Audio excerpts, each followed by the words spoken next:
Friends ఇక్కడ మహారాష్ట్రలో నేను ఇంకో విషయం చెప్తా. రిపీట్ ఫ్రెండ్స్, ఈ మహారాష్ట్రలో మీకు ఇంకొక విషయం చెప్తా. ఇక్కడ ఇది గడ్చిరోల్ జిల్లా, అంటే తెలంగాణ సరిహద్దు ఉంటుంది ఎక్కువ. అయితే ఈ గడ్చిరోల్ జిల్లాలో మన దిక్కు ఎట్లయితే వ్యవసాయం చేసినప్పుడు ఒక 20 ఏళ్ళ కింద అంటే వరి పండించినప్పుడు వరి కోత కోసి కుప్ప వేసేదో, ఇక్కడ కూడా ఇట్లా కుప్పలేస్తారు. 20 ఏళ్ళ క్రితం తెలంగాణలో ఇట్లుండే కుప్పలేసేది. కుప్పలేసి తర్వాత తీరిగ్గా ఆ కుప్పల్ని కొట్టుకునేది. ఇక్కడ కూడా గట్టినే కుప్పలేస్తారు. నిజంగా నేను ఒక 20 ఏళ్ళ వెనక పోయినా. ఎదుడు నా చిన్నతనాన అంటే స్కూల్ లైఫ్లో ఇట్లా మేము కుప్పలేసేది. ఈ కుప్పల్ని తాటాకులతో కడుతుర్రు. ఇక్కడ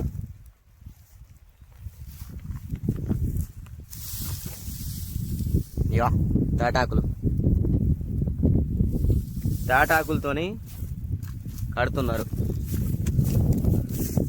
ఇక తాటాకులు, ఇది తాటాకు అంటే తెలుసు కదా, కమ్మాకు. కొన్ని ఏరియాల కమ్మాకు అంటారు.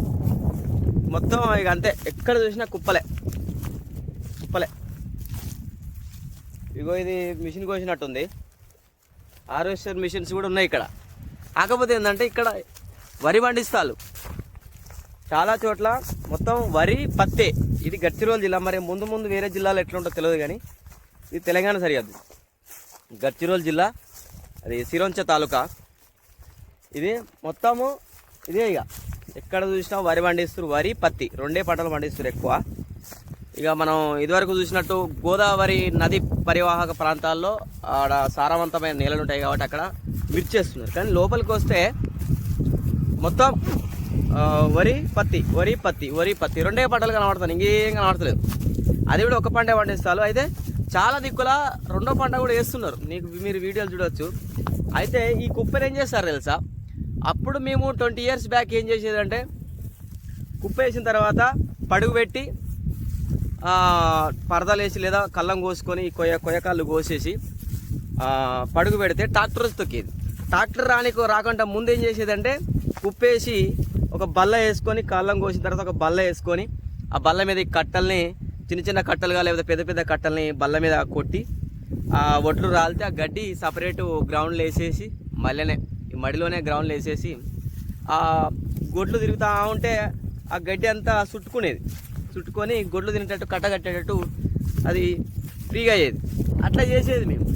అయితే ఇక్కడ ఏం చేస్తారు అంటే హైలైట్ విషయము, ఇక్కడ ఆ హార్వెస్టర్ మిషన్ కాకుండా ఈ వరిని డైరెక్ట్ ఒక మిషన్లు వేస్తున్నారు. ఆ మిషన్లు వేస్తే ఆ గడ్డ ఒక వైపు వడ్లు ఒక వైపు వస్తున్నాయి. అది ఏం మిషన్ అంటే అచ్చము మన మొక్కజొన్న కంకులు పడతా చూసిన మిషను ఒక అట్లా ఉంది. కాకపోతే ఇది కొంచెం డిఫరెంట్గా ఉంది. ఎక్కడ నాకు కనబడితే నేను మీకు చూపిస్తా. ఇట్లా మహారాష్ట్రలో ఇదైతే ఇప్పుడు ఇది ఇక్కడ చూసిన కదా, ఇది మా ఏరియా లెక్కన అనిపిస్తుంది నాకు. కానీ ఇది మహారాష్ట్ర గడ్చిరోల్ జిల్లా. ఇది మా ఏరియా లెక్కనే అనిపిస్తుంది నాకు.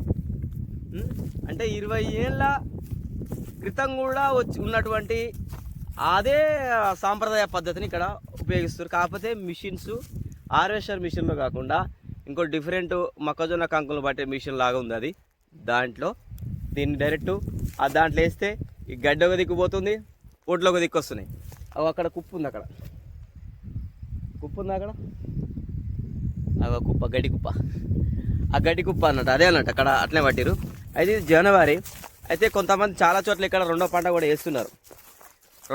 వేస్తున్నారు కాబట్టి ఇక్కడ ఇంకా కుప్పల్ని కొట్టలేదు, నిమ్మలాగా నిదానంగా కొట్టుకుంటారు కావచ్చు.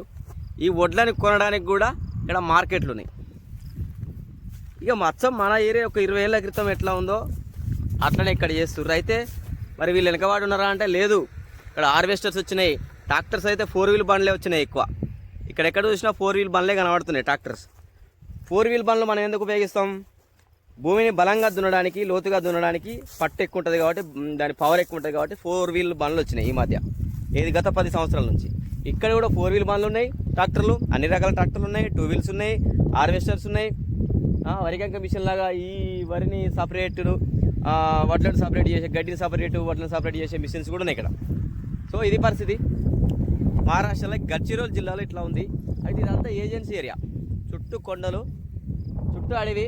ఎక్కడెక్కడ ఊరైతే ఉంటుందో ఆ ఊరు చుట్టూ 1 కిలోమీటర్, అటు కిలోమీటర్లు, ఇటు కిలోమీటరు అక్కడ ఈ పొలాలు ఉన్నాయి. ఇక్కడ కూడా ఎక్కువ మొత్తం వరే పండిస్తున్నారు ఇక్కడ కూడా. సో ఇక్కడ ఏమంటున్నాడు, ఎక్కువ శాతం ఒకటే పంట పండుతుంది అంటారు. కానీ చాలా ప్రాంతాల్లో నేను ఇప్పటి నుంచి చాలా ట్రావెల్ చేసుకుంటూ వచ్చిన, అక్కడ చాలా చోట్ల సిరోంచ ఏరియాలో అయితే రెండో పంట కూడా వేస్తున్నారు. ఇక ముందు ఎట్లుంటుందో చూద్దాం.